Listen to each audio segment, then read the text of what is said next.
Guten Tag, Mennonite motto. Look at outside Canadian prairies today. What's a rider to do? New rider eager to go. Well, I figure it's no different than snowmobiling. Minus the fact I don't have my heated grips from Aprilia yet.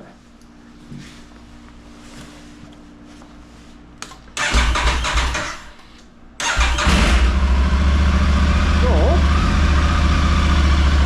might be a short ride, but we're gonna have some fun. If I can not hurt myself.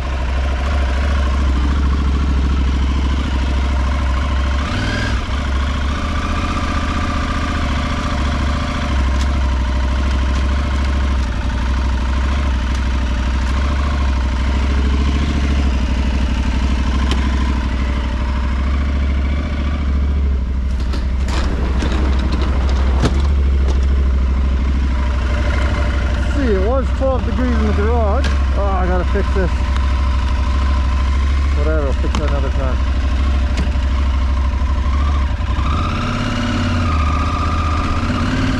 Oh, let's see how these sand tires are in the snow. Might be going down right away.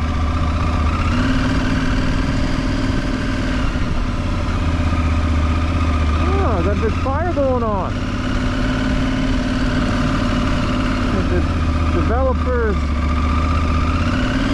Oh, it's slippery. Oh, this could be a fun day. Oh yeah.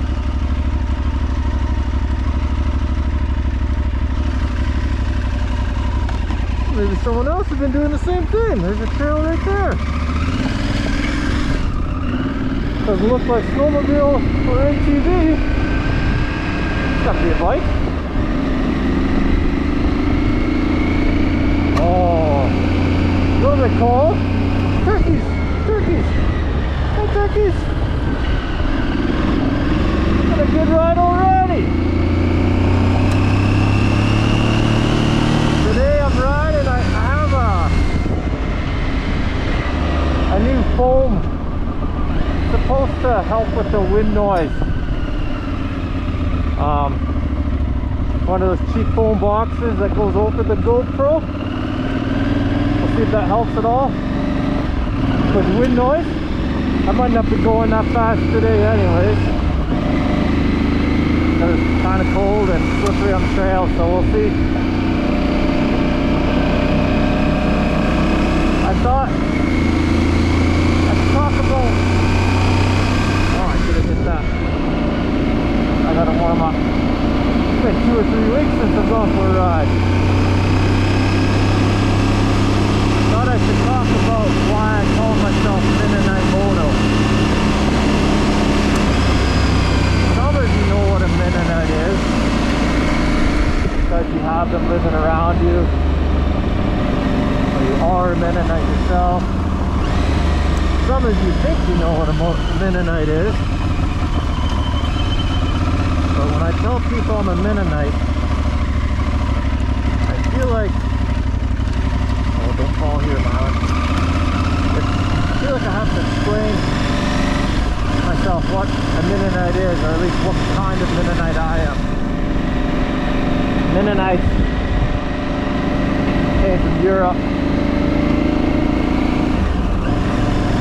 We're just a group of Christians, Protestant Christians, and there was I guess our original leader was John Mennel. This is history.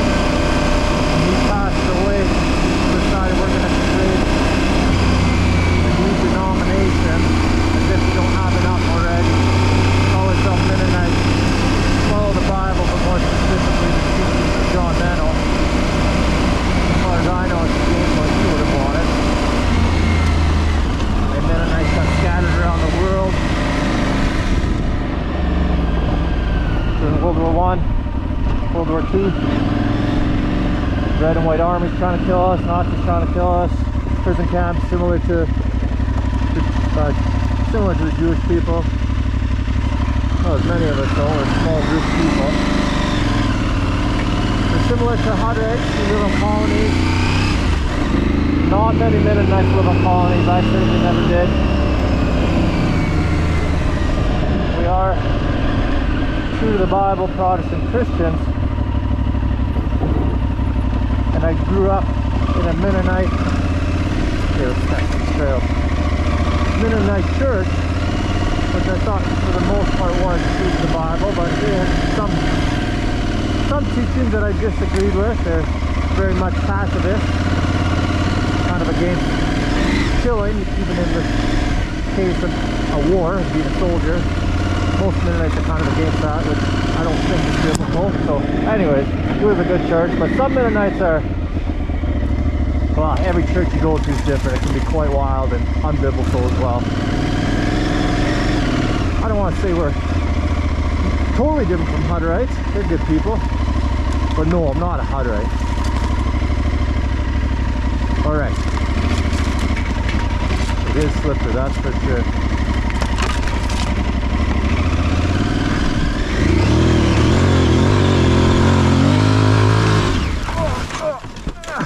Oh, okay. Well, sand is certainly frozen. Adjust my GoPro here. So these ruts are causing me troubles more than usual because of now the frozen ruts sent me right into that wall. Not totally frozen yet. Ugh.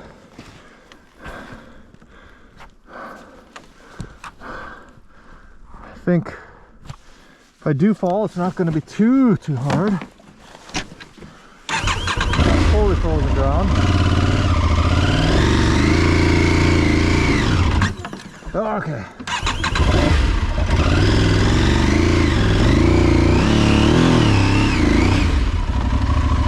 Okay, here.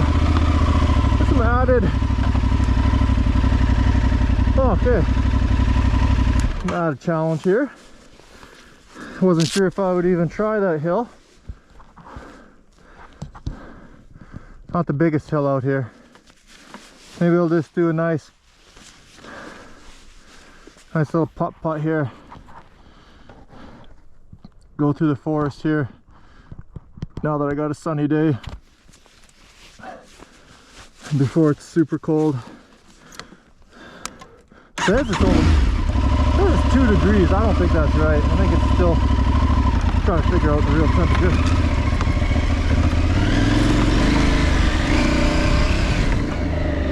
Yeah, that's slick. I've never done this before. As you guys know, it's my first season and I've got the itch, so I don't want to park it for winter yet. So this is new to me. I'm gonna ride on snow and it's pretty slick.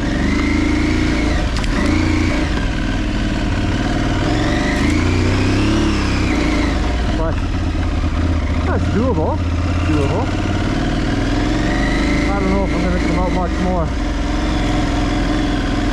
But the ground is really frozen. And these tires, they're a very hard compound, so not good at all, and you know, not a winter tire. Oh, beautiful day though. There's not enough snow to snowmobile yet anyways.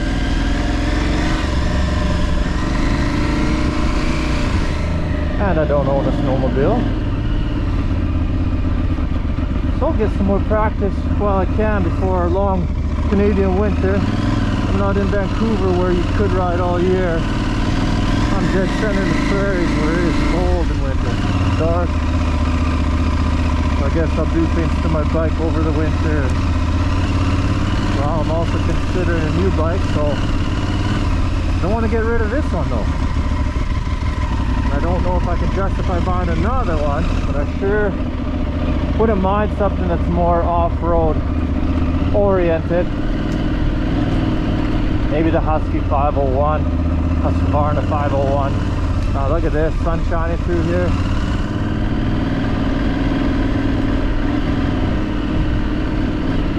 deer have been digging up there.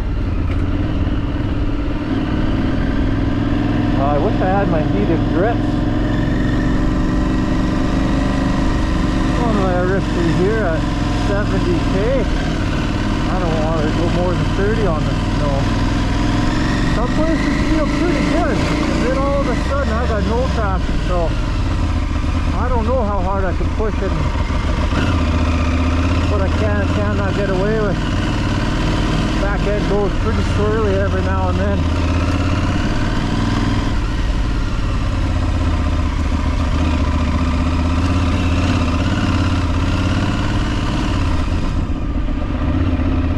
So anyways, Mennonite moto. Those are my roots, even though I don't attend a Mennonite church now, I attend a Baptist church. Not that I have big problems with most Mennonite churches. Any church could be crazy just because they have a name, Baptist or Mennonite or whatever they are, doesn't mean a whole lot these days. We also have some Mennonites nearby. The whole community is Mennonite. There was an article written about them called the Mennonite Mafia. They weren't violent, but they used their good name and reputation to help smuggle drugs into Mexico, because we do have Mexican Mennonites. It's almost, if you don't know what Mennonites are, oh, do I go up this one today? Oh, coming in here as if I'm just gonna do it, but I don't know. I don't really like the sand snow combination.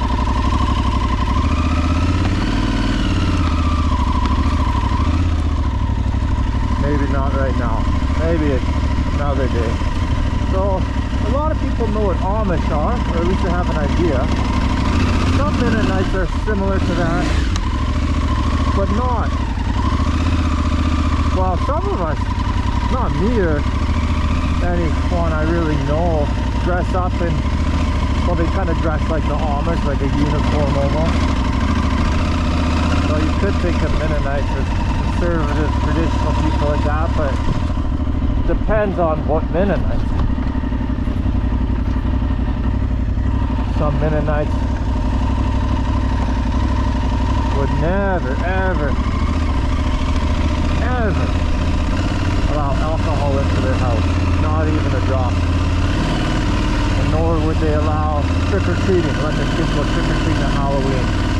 And other Mennonites, well, certainly are against getting drunk, but having alcohol in their house is not a problem.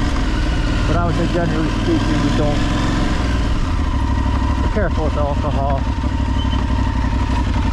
In North America, it's different than Europe. Seems like Christians in Europe, it doesn't matter if they have alcohol, nobody thinks twice. But in North America, you have alcohol, and well, you're just like us. You must not be a Christian if you're drinking alcohol, even if you're not getting drunk. It's just a cultural thing, maybe. Or at least other Christians sometimes look poorly upon you. Anyway. So yeah, Mennonite is my heritage. Sometimes I think to myself, we're not so different than the natives, indigenous peoples of North America who had their land stolen, some of their culture stolen, their language. Well, they lost their language and then they switched to English just like we did. We lost our German and Russian. So I can sympathize with the natives.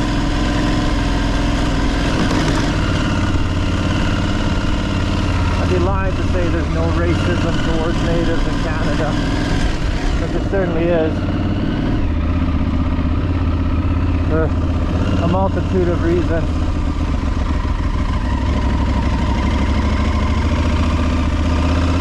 You get a lot of handouts, which started as hand-ups and trying to help a guy out, but it seems like it's not really working. No matter how many billions are thrown towards the natives every year. well, nobody likes that. Like, it's, I mean, if I, as a Mennonite, yeah, that's slick on the roots. If I, as a Mennonite, were told, we'll cover your university fees and your living while you're going to university, I'd be saying yes.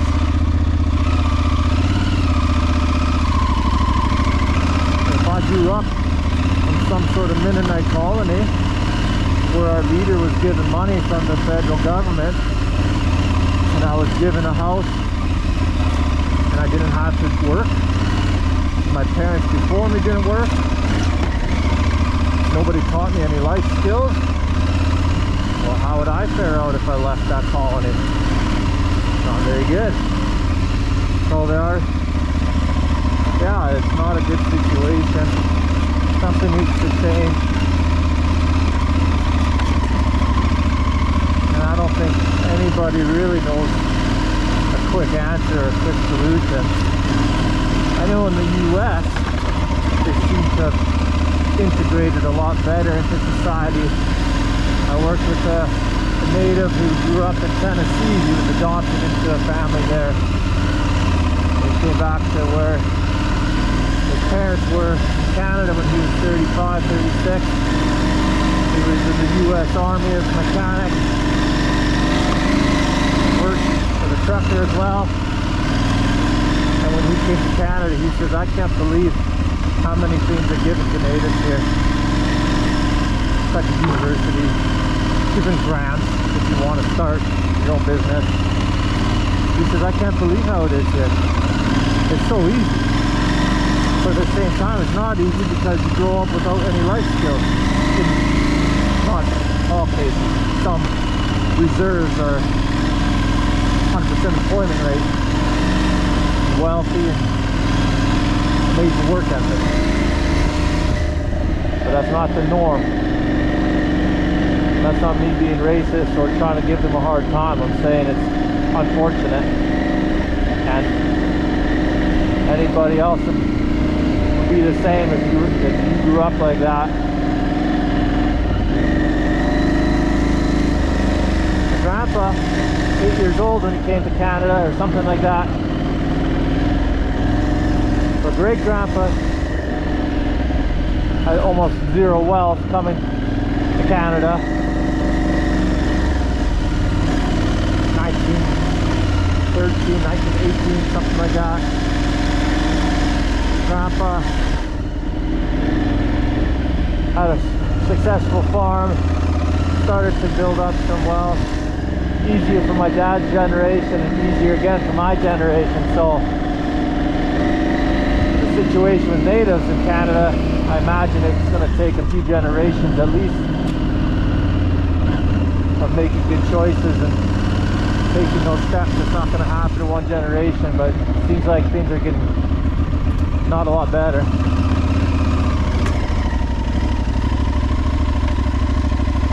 Okay. Like, this is almost like riding sand with my stock tires that were just terrible. Not very fun. Very slick and very unpredictable. I want to go somewhat fast and keep my speed up, but I don't want to go too fast and crash harder.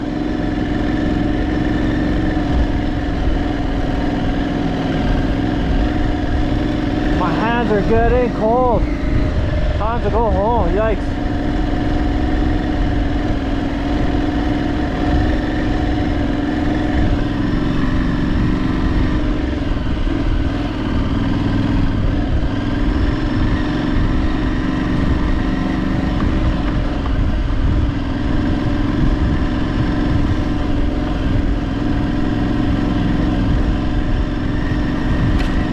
So Mennonites, yeah, they're, a lot of people hear my last name and they say, oh yeah, that's a good Mennonite name, we can We can trust you. You're good people. Just like any group of people, there's good ones and bad ones.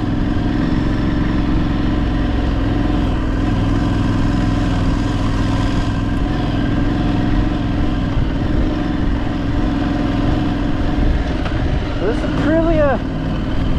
Still happy with it. I don't want to get rid of it in case I do decide to do some trips to Mexico during the winter. This would be a great bike for that.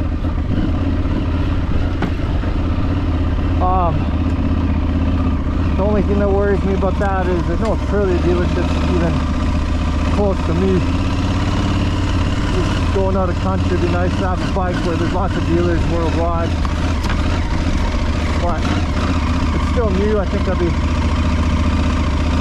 don't want to worry about taking it to Mexico at this point. I don't have a lot of kilometers, less than 2,500 I think. Okay, even this hill is going to be a challenge today.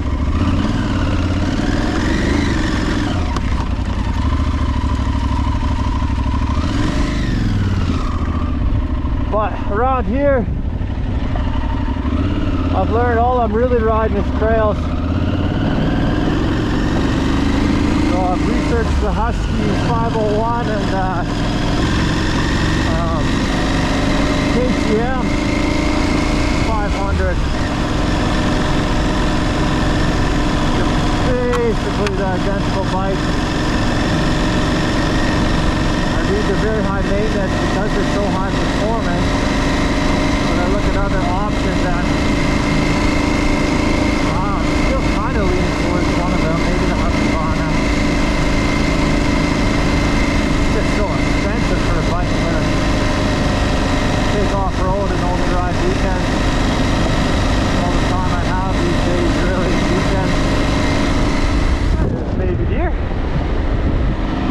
Yeah, 50 kilometers an hour. That's a good sprinter. Oh, he went right through the fence. He didn't even jump.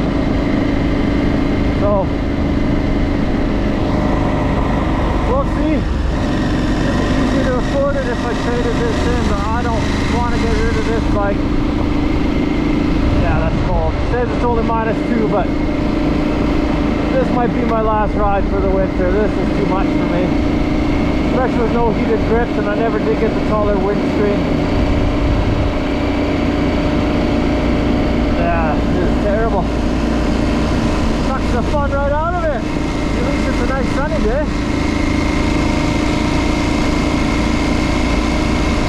I suppose if I dress more like I do when I snowmobile as a kid, might not be quite as cold. Proper big grip if you get there.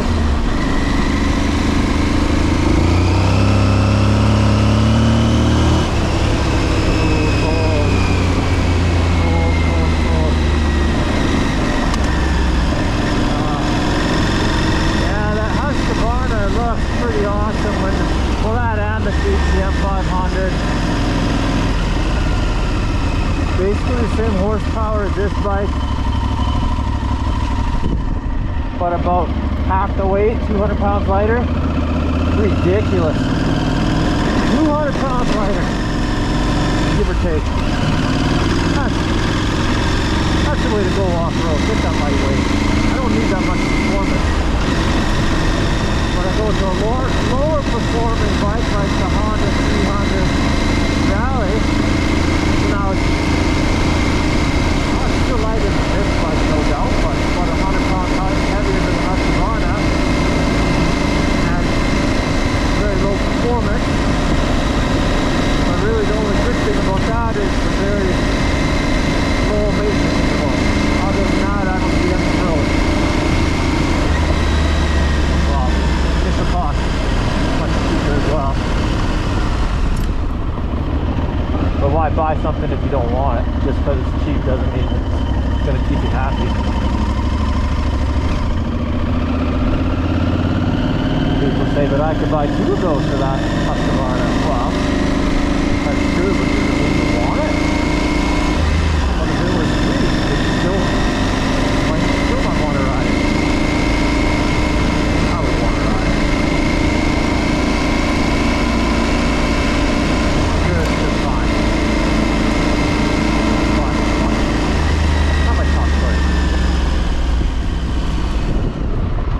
So that's it. I can't give you any more of a ride today. Much too cold. Much too cold. At least I know it's possible now. But yeah, that reminds me a lot of when I first started riding this in stock tires. Very sketchy feeling. Super unpredictable, ready to fall at any second.